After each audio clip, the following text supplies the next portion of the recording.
Hello everybody and welcome back to Britannia. This is Ken MRVHS with another episode of our Strat Clut campaign, and we are besieging Edinburg, which is garrisoned by about 8 or 9 units. We could easily handle it, but the balance of power bar is well in our favor thanks to our allies, Circenn, who are actually showing up as a defensive force in this fight. Now, we could just auto-resolve this, and that would be fine, but I'm wondering how this would play out if we actually fight it and let Circenn do the work. I don't know if that's going to be possible. But maybe if we get a couple of units just to bash open the gates, they'll come around and attack of their own volition, lose a bunch of units, and weaken their position so that we'll have the kind of upper hand in the area, and we can move on to capture some of those other undefended settlements of North Leod. There's a settlement in particular, Dunbar, which is just to the east of this stronghold, in fact. It's a port. I think it's a fishing village, and so it's got some food capability, and I definitely want that for myself. So anything I can do to weaken my ally Circenn at this point is actually pretty attractive. Now, North Leod and Circenn have been kind of trading territory, so Circenn is actually kind of weak in their homelands because as they've lost some land to the English, the other Gaelic kingdom in their region, Athfocla, has come in behind them and grabbed it for themselves. So everyone so far is getting along, me, Circenn, and Athfocla, but a lot of territory is changing hands because North Leod has been getting in there and certain factions have been taking it back. So this is one of the things that again, I really enjoy about Thrones, is that you can have a really dynamic campaign, and fortunes can really change very quickly. Another example of this is our king, Rune, whose influence is now 9, which is really good. Just a couple of turns ago, it feels like it was down to 6 or so because we were losing territory fairly frequently. Now, we did lose a battle, of course, in the last episode, and I think I figured out what was going on there. We had relied on these Old North horsemen as kind of our, highest tier cav.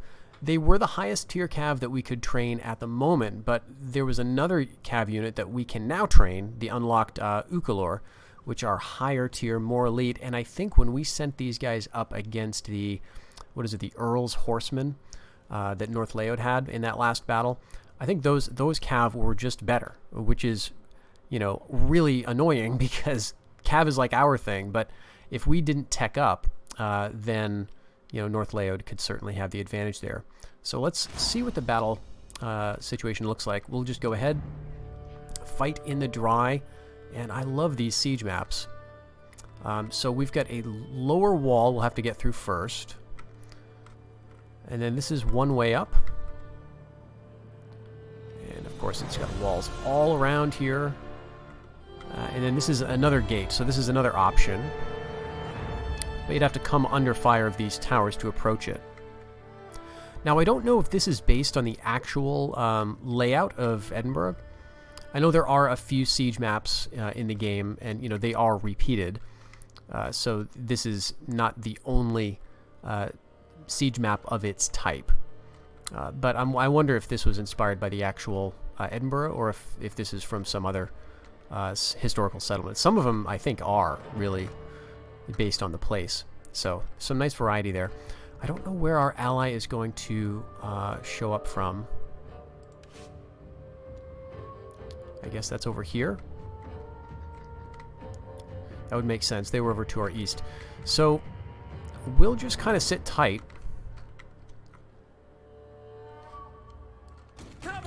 Let's get our cav back though, because we don't need them to get in guerrilla deployment. Horsemen!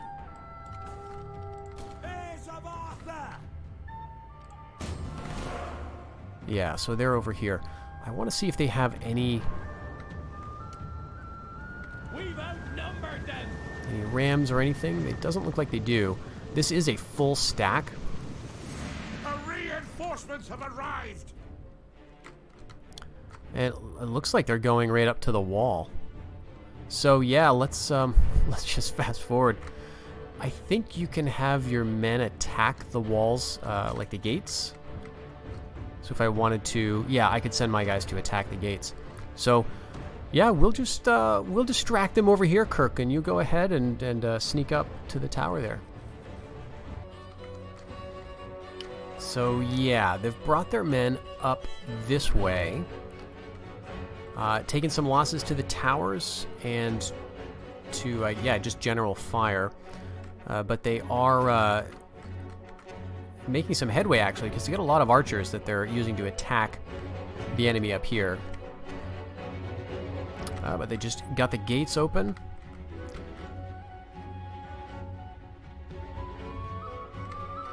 So far, it looks like they're going to be all right. I mean, we do want them to take it. Although, I wonder what happens. Will I win the battle? Or will Circenn win the battle? I initiated the siege. So the way that worked in the older games was if I start the siege, I win the battle if the attackers win. Well, I guess we'll see. This could be a big mistake. But yeah, let's let them do it. They're going to capture this point here, at which point North Laod should lose.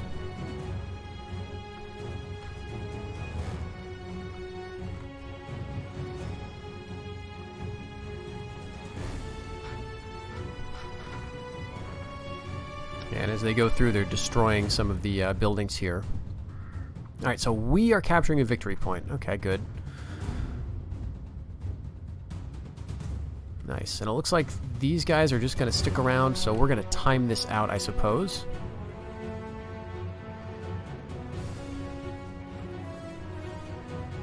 Yeah, Scots are doing quite a number on Edinburgh here. And this is going to have repercussions in terms of what we'll have to rebuild if we get the settlement. Held by Circenn.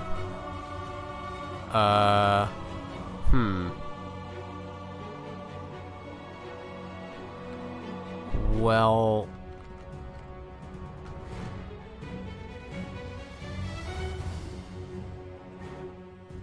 So maybe this isn't good.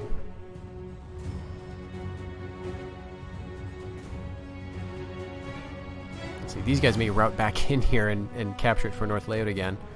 But they're going to go down through and kind of destroy all of North Laod's army.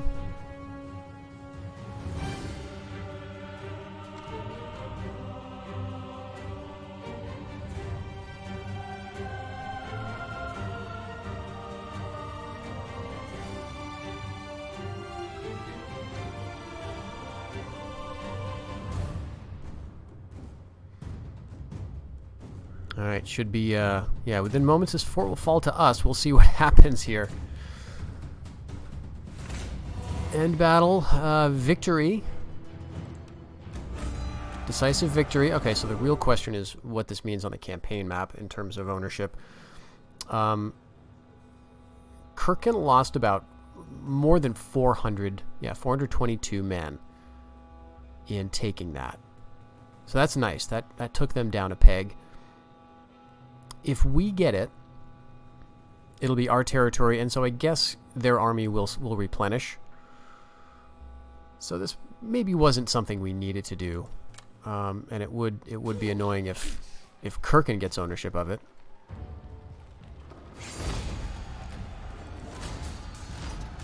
All right, but we get to occupy. Yes, yes. My awesome. warriors will not falter. Okay, so let's see. Yeah, there's a lot of repair that needs to happen here. But this is a settlement we actually really needed if we're going to go for our victory conditions of really just about any type, fame or kingdom. We need this for the fame victory. We need to upgrade this building in particular. So let's do this. It's going to improve the public order, and this is going to help food and trade. And we could assign a governor here. Let's see who we have. Okay, we've got some candidates. The thing about these guys is we don't know anything about them in terms of their loyalty or their stats. There's a clue that is presented to you in the form of these traits. So this guy's probably got mostly general type traits. This guy as well. This guy's probably got mostly governor type traits because he's got a bonus to income as a governor. That's not necessarily a guarantee, but that seems to be the way that it works out. Sometimes, you know, it's useful to get a general type inside a settlement as a governor, especially if you expect to be attacked. I don't know that we have a lot of farms here. I think the one farm we do have... Well, actually, there's only 3 settlements in Lodin, and I don't know if any of them are farms. So this is not going to be super helpful, but might be the best one to go for. On the other hand, we could take a look at this guy, because down here we've got our heir. He, yeah, okay, harsh. So I guess we don't want him. We don't want him in Lodin. We don't want him in a place with bad public order. But it might be good to get him a governance, because that's going to actually increase his influence. And we do want him to take over and not be dealing with a bunch of loyalty problems. So, but yeah, let's pick a governor. Let's go with the drill master, just in case he gets some zeal stuff. And in case we get attacked, it'll be nice to have that. This is going to cost us a bit. Okay, so he does have 3 zeal. That's very good. He's got only 1 loyalty, but I think we can work that up as time goes by. So he's crooked. That's going to hurt his governance, but it's going to help with zeal, which is really important.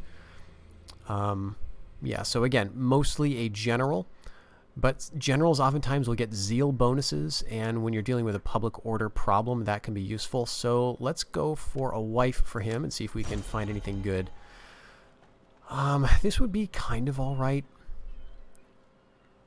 I'm not sure that we're going to, you know, be attacked and need to rely on siege holdout time bonuses, though. So let's turn her down. We'll wait for someone with bonuses to his stats, like governance or zeal.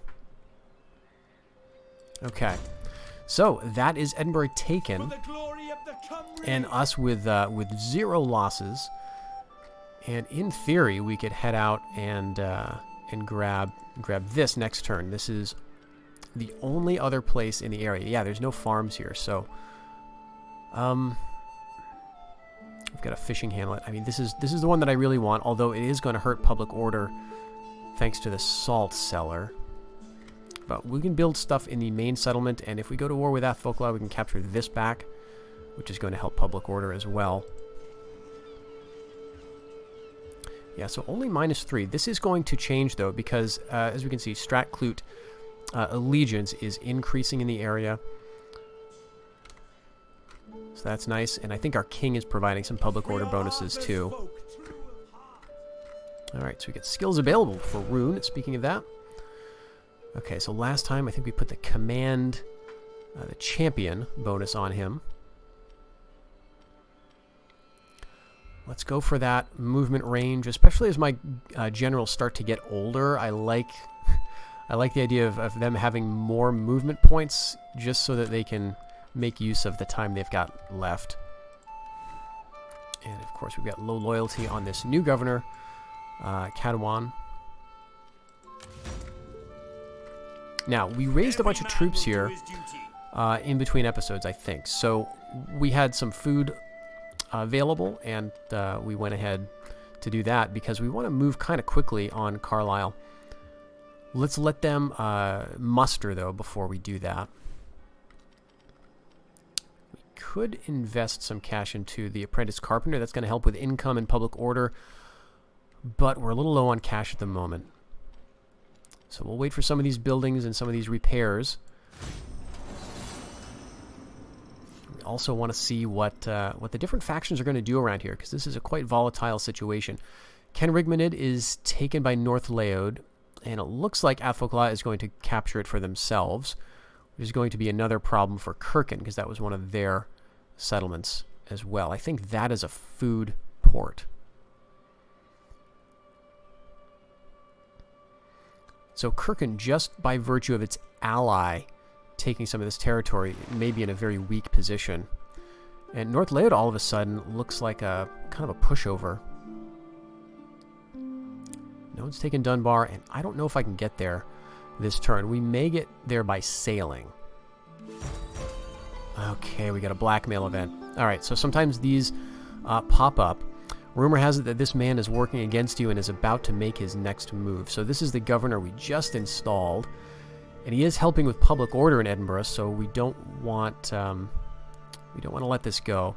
We have two options. We could pay him off. That's going to hurt our influence and, of course, cost us about half of our current treasury. We could ignore it. That's going to lower influence, but it's temporary. It's a lower influence, -2, but that's only for 6 turns. And if we ignore it, this is going to give this guy the potential to get some worse traits in the future in terms of lower loyalty and, you know, all sorts of bad things. So it's a question. Do you want to spend money and a little influence, or do you want to spend more influence and kind of roll the dice with some bad traits? The other problem with paying him off, though, is that if we do that, that can entice other generals and governors to blackmail us because it works. So I'm going to ignore it, and we'll try to find ways to secure his loyalty in the long run. Yeah, vengeful. Okay, so what that does is it increases the usurper allegiance in the province. So let's take a look at that.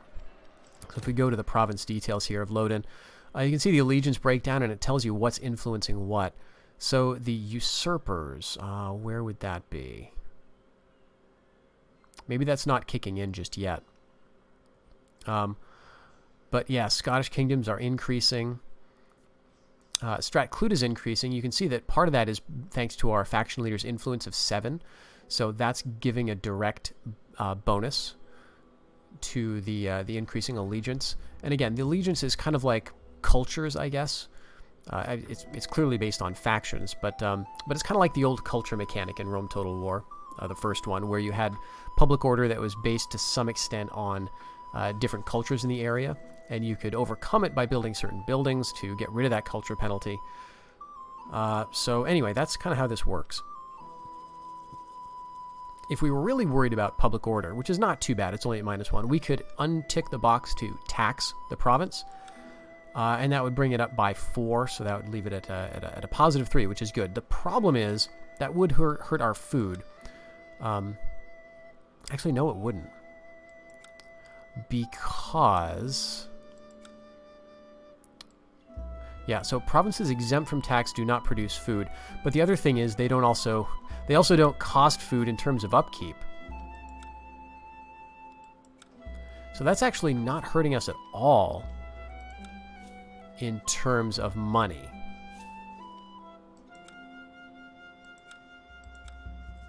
So there's no gold produced in the province. Why is that? Oh, yeah. Because we don't have any economic buildings. So we may as well not tax it. We've got 10 food from this port. We've got -15 food from this. So in other words, when we go to untax it, we're actually gaining 5 food because we're basically saying you guys are out of the economy faction-wide in terms of how you produce food. You're just look to yourselves. You're not contributing to the overall faction. So that's actually the better option here. It's going to help us with public order. Okay, very, very nice. Now, it looks like we can get over here this turn. Hit hard and fast. So let's do it. We'll go over there. And I think that was because we got the quartermaster trait. We're going to occupy. As commanded. And he's still in the province because he's in, Dunbar, which is part of Edinburgh. So we're still looking at some decent loyalty. We lost a couple of points because of the presence of this salt building, which is making people unhappy.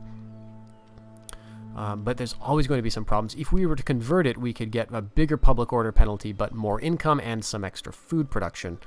I think it's fine where it is at the moment. And now we may want to revisit that tax situation because now we have some economy coming in. And if we tax it, yeah, we are making about, a couple hundred more. And we're actually making more food, as you can see, because now we've got more food coming in from both the salt building and the port. So now it's a question of, do we want to live with, -3 public order, or not, at the cost of some less food. I think I'll leave it like this for now. But I feel really good about taking that from under their nose of North Leod. Now, as far as I'm concerned, at this point, we could just kind of sit and hold out and focus on conquering down here next.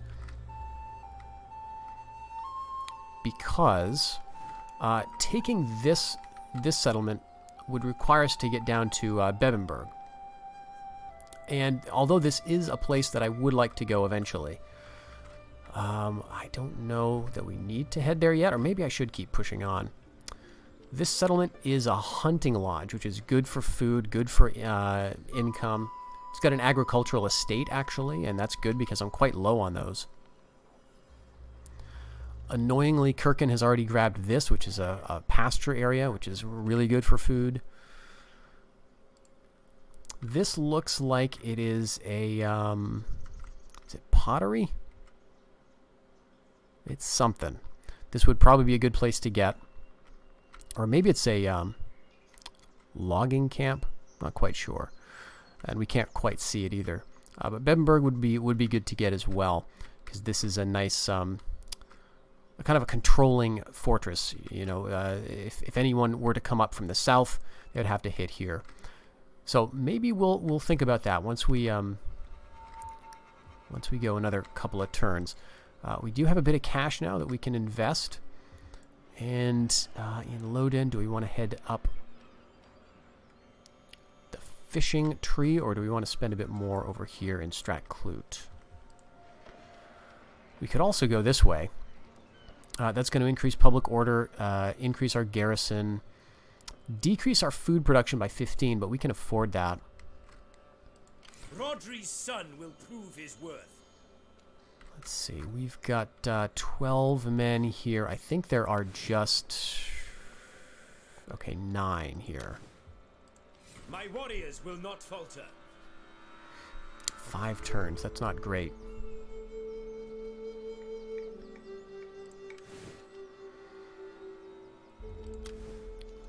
Let's see, technology-wise, we're, once this is done, we're able to go in a lot of different directions, because we trained enough troops down here to unlock those technologies. So I don't feel the need to train more units just to do that. So I think,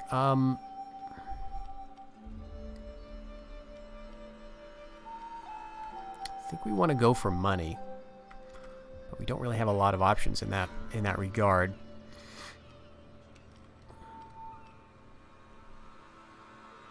Yeah, this is not helping us too much. So this might be the best option. We'll go this way for... if we go for the fishing village, that's going to give us an extra 10 food. It's going to give us, you know, a little income. It's going to give us some supplies. And campaign movement range for navies, which could be nice. So yeah, let's do that.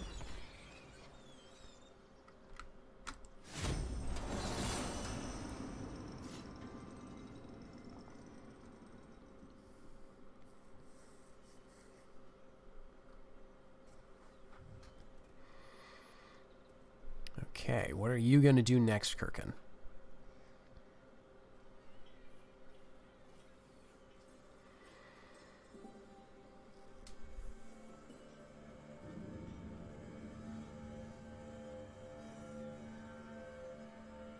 I'm glad they're not pushing south.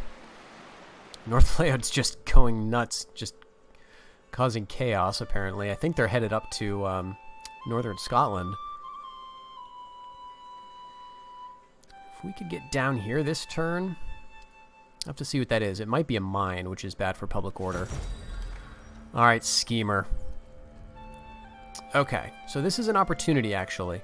This man has been whispering rumors behind your back. And again, this is our new governor, who's disloyal, riling up the people. You probably shouldn't stand for it now, lest it become a much bigger problem later on. So we could pay him for his silence, which is going to take 2,000 out of our treasury, which is really bad. Or we could declare our authority, which is going to give him +1 influence. So this seems like a no-brainer. Get his authority from 7 up to 8. We'll do that. Now, that may have repercussions in other ways. And we may get an option pretty soon to just kill this, this governor. All right, so this was a technology that increased the melee skill for all of our cav units. Very good. And there's some peace treaties going on in Ireland. All right.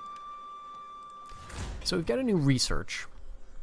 We could head up here, keep going up the cavalry chain.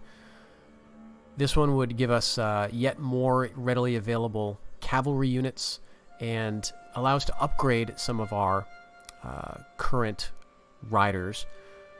So we could go for that. Ooh, this might be good though. Spear specialists. Royal Spearmen. So that's a more elite spear unit. Currently our spears are just the basic levies.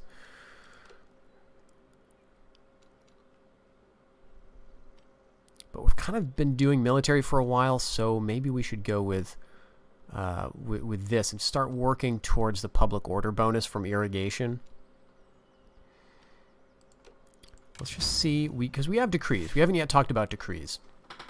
For me, this is something that I only engage with rarely, and usually towards the later part of the campaign, which is kind of unfortunate because it's an interesting, it's theoretically an interesting system. So what you have is 4 different options. This is the way it is for all of the factions. They get 4 options. They're going to differ from faction to faction. But usually you only have a single one that's available initially, and the other ones you have to unlock. So for us, we can immediately enact an epic verse, which lasts for 10 turns and has a cooldown of 20 before we can 20 turns before we can try it again. This would increase our faction allegiance everywhere by +10, and as we've seen, that improves your public order. So if we were really concerned about public order in our newly conquered settlements, we could hit this. Again, that's only going to last for 10 turns. It also increases heroism by +10, so that could have, you know, some impacts on unit morale, melee skill, and bodyguard size. So that could be a good thing. But it's not super attractive. It's going to cost us 2,500 gold to enact it, and all of them are going to cost, you know, money, the same amount, to enact. As we develop, as we recruit a certain number of units, as we build up to churches or abbeys or control a certain number of settlements, we can do some of these other things, which increase the unit replenishment, decrease the upkeep in terms of food, which is very nice. Maybe increase our research rate, which is why I looked at this in the first place, because research rate, you know, all the techs take 4 turns to research. And so you really want to pile on significant research rate bonuses before you can see any benefit. If we could get to this, that would be nice, because then instead of having to wait 4 turns, we could go for 3, and it would just feel a little easier to dip into some of those techs that don't give you an immediate bonus or quite the one you want. But we will be a while before we get to this, I'm afraid. So yeah, I don't feel the need for this yet, so we'll just continue to wait. So for tech, let's go for Spearmen. I know that's not going to give us an immediate bonus, but it will give us the ability to train a unit that will help our army be a little more balanced, especially as we start to go up some more elite cavalry. We do want to have a reasonable infantry line, and spearmen can be a pretty decent strength for our faction. Okay, we can take this now. And this is... oh, that's right, this is a hunting lodge. So let's do it. There's not going to be any public order problems. For duty. We'll just straight up occupy. And our heroism, well, it's not really changing, but maybe it will after this this change catches up to us. We do have low public order here. This is a new province, Berenice, which Circenn has one of the provinces or one of the settlements of, and then Rochester here looks like a saw, so I'm thinking this is a lumber settlement, which could be good because that gives us some public order. For the glory of the Cymry. But yeah, that gave us some food, so now we're sitting at 58. And I'm pleased to see that North Laod still has this, so they're not at war, or they're not in any kind of effective war yet with Northumbria. They're nominally at war with them. But Northumbria looks like it's been expanding into Wales. Yes, into Gwynedd. Wow. All right. So that's good. They're technically at war with Northumbria, but we don't have to face a strong Northumbria just yet. So that means we want to move on Carlisle pretty quickly, and Bamborough as well. And I wouldn't mind getting down here and taking this farm if we could do it before Northumbria does. All right, but I think that's a good point to stop the episode here. In the next couple of turns, we will get ready to move on to Carlisle and see what we're going to do up here. We may be in a position to attack Bebbanburgh sooner than expected. So if we can keep our momentum going, that could be very, very good for us. So thanks for joining me for this episode, and I hope you'll stick around for the next one. Until then, take care, everybody.